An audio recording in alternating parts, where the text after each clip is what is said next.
अस्सलाम वालेकुम दोस्तों, मैं महबूब उमर जो अॼु जी हिन वीडियो में तव्हांखे ॿुधाईंदुसि बहितरीन फोटो एडिटिंग एप्लीकेशन के बारे में। उम्मीद आहे हीअ वीडियो तव्हांखे ज़रूरु पसंदि ईंदी।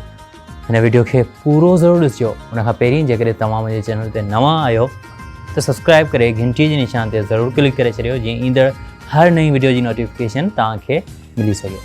अचो त शुरूआत कयूं।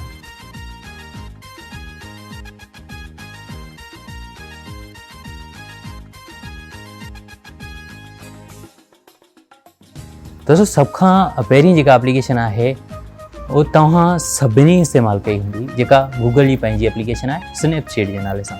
हिन में कुझु फीचर मिस आहिनि पर पोइ बि कमाल जी एप्लीकेशन आहे। हिन में तव्हां फ़ोटो खे कलर करे सघो था, एनहेंस करे सघो था, काशे को ऑब्जेक्ट रिमूव करणो हुजे त आसानी सां करे सघो था। अखियूं बंदि हुजनि, अखियुनि में लाइट लॻण करे अखियुनि जो कलर ॻाढ़ो थी वियो आहे, ख़राबु थी वियो आहे, उनखे तव्हां सेट करे सघो था। पर हिन में काफ़ी सारा फीचर मिस आहिनि, जीअं बैकग्राउंड रिमूवर।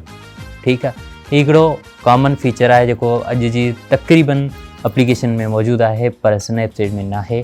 उन करे असां हिन में सभ जा सभु कम नथा करे सघूं, छो त काफ़ी सारा कम असांखे बैकग्राउंड रिमूव करे करणा हूंदा आहिनि।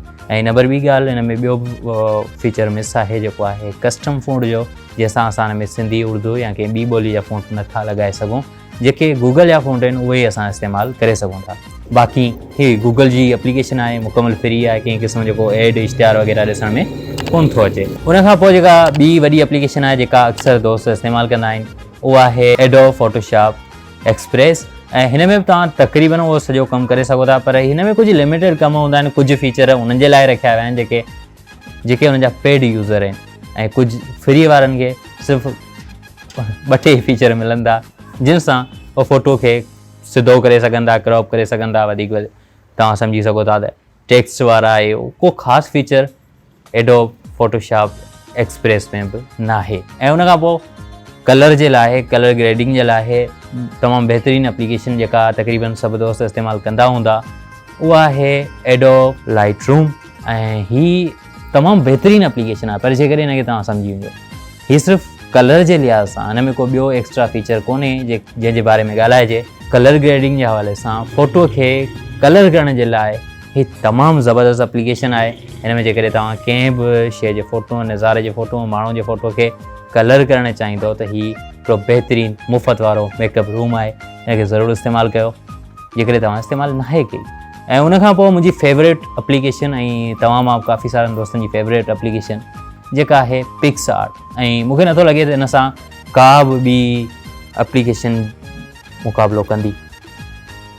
प्ले स्टोर ते जेतिरियूं फ़ोटो एडिटिंग सां रिलेटेड एप्लीकेशन आहिनि उन्हनि सभिनी सां जेकॾहिं तव्हां कंपेयर कयो पिक्सआर्ट खे, त पिक्सआर्ट खे 90% मिलंदा। सही, पिक्सआर्ट में तव्हां सभु कुझु करे सघो था जेको तव्हां कंप्यूटर में एडिट कंदा आहियो। पिक्सआर्ट में तव्हां बैनर डिज़ाइन करे सघो था, पोस्टर ठाहे सघो था, वीडियो लाइ थंबनेल ठाहिणु चाहियो था, ऐं उनखां अलावा पंहिंजी फ़ोटो खे एडिट करे हुनजो बैकग्राउंड चेंज करणु चाहियो था, हुन ते कुझु टेक्स्ट लिखणु चाहियो था, जेको करणु चाहियो था हिन में तव्हांखे खोड़ सारा फीचर मिलंदा, तव्हां करे सघो था। थंबनेल पिक्सआर्ट में कीअं ठहे उनजे बारे में मूं वीडियो ठाहे छॾी आहे, तव्हां ॾिसी सघो था। हुनखे वीडियो खे ॾिसण खां पोइ तव्हां प्रोफेशनल थंबनेल पिक्सआर्ट में ठाहे सघो था। सही आहे। ऐं पिक्सआर्ट पिक्सल लैब खां बहितरीनु लिखाई जे लाइ किताब आंदी वेंदी आहे, पर इन करे जो पिक्सल लैब सिंपल इंटरफेस वारो आहे, इन करे माण्हू ज़्यादा उनखे प्रेफर कनि था पिक्सआर्ट खां वधीक। ऐं उनखां पोइ जेका ॿी एप्लीकेशन अचे थी उहा बि तमामु कमाती एप्लीकेशन आहे, जंहिंजो नालो आहे फ़ोटो स्टूडियो या photo studio pro. Photo studio pro जेको आहे उहो तव्हांखे फ्री में त कोन मिलंदो, उनजे लाइ तव्हांखे ॻोल्हणो पवंदो, किथां न किथां जुगाड़ करे डाउनलोड करणो पवंदो। ठीकु आहे, उनखे तव्हां डाउनलोड कयो, उनखे तव्हां इंस्टॉल कयो, ऐं पोइ उन में तव्हांखे हर क़िस्म जो फीचर मिलंदो जेको तव्हां मतिलबु त एक्सपेक्ट कयो था त भाउ एडोब फोटोशॉप में फलाणी शइ कीअं थींदी आहे, उहो तव्हां उन में उन ई तरीक़े सां करे सघो था।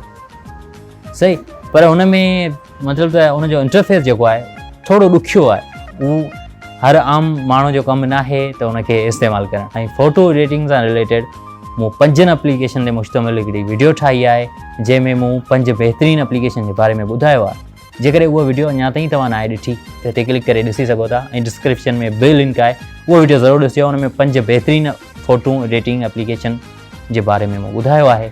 ऐं उहो वीडियो ॾिसण खां पोइ तव्हां मूंखे इहो ॿुधायो त तव्हां कहिड़ी फ़ोटो एडिटिंग एप्लीकेशन इस्तेमालु कयो पिया, जेका इस्तेमालु कंदे तव्हां पंहिंजा फ़ोटो एडिट कयो था, थंबनेल ठाहियो था वग़ैरह वग़ैरह सभु कुझु कमेंट में ज़रूरु ॿुधाइजो।